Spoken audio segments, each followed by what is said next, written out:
மாவட்டம் ஆரணி நகரம் ஆரணி எங்கள் ஸ்ரீ பத்மநாடம் சார்பாக மீண்டும் மீண்டும் தாய் கிராமத்துக்கு மனமாத நன்றி தெரிந்து கொண்டு அது மட்டும் இல்லாமல் இன்னும் கர்ணம் மணியம் அசேஷம் ஊராட்சி மன்ற தலைவர் ஊராட்சி மன்ற துணைத் தலைவர் கவுன்சிலர் வார்டு நண்பர்கள் நாட்டமர்கள் மகளிர் அணி இளைஞர் அணி ஊர் பொதுமக்கள் அனைவரும் ஒன்றிணைந்து எங்கள் ஆரணி ஸ்ரீ பத்மா நாடக மன்றத்தை பாராட்டி கொடுத்த ரூபாய் 1001 அந்த அம்மன் அருள் பெற்று இந்த மக்கள் அனைவரும் நலமோடு வளமோடு பல்லாண்டு பல்லாண்டு பல்லாண்டு வாழ வேண்டும் என்று சொல்லி என்னுடைய சார்பாக என்னுடைய கப்பல் சார்பாக மனமார்ந்த நன்றியை தெரிவித்துக் கொள்கிறோம். நன்றி, வணக்கம். நாடக துவக்கம்.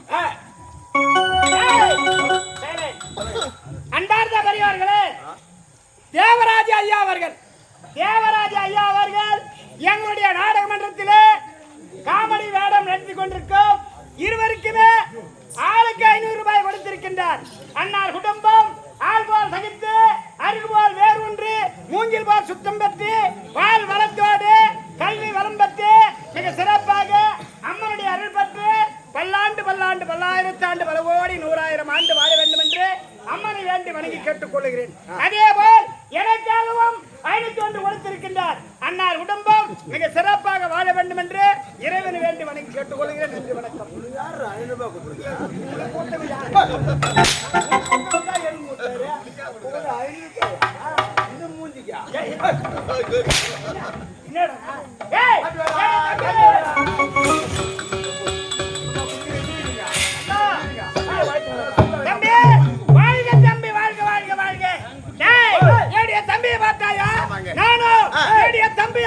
உருவத்திலும் தோற்றத்திலும் எப்படி இருக்கிறோம்?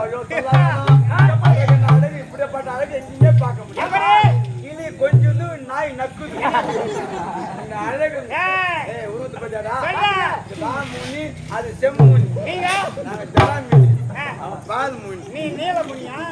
நீ தான் பால் முனின்னு என்ன பண்றீங்க? நீ இந்த பக்கம் போடு, தம்பி அந்த பக்கம் போடு. போய் மூக்குல போய் நின்றுங்க.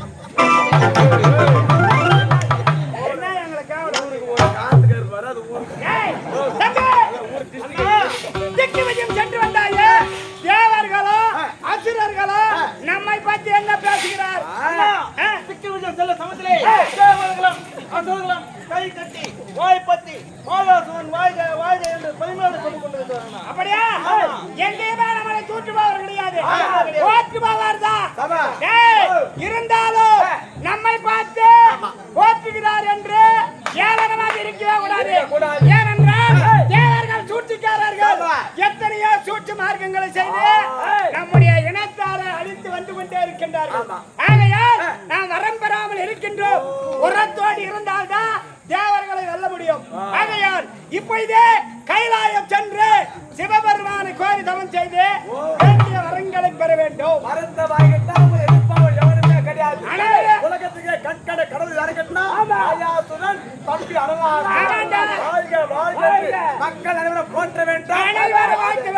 நீங்கள் சந்தோஷப்பட வேண்டும்.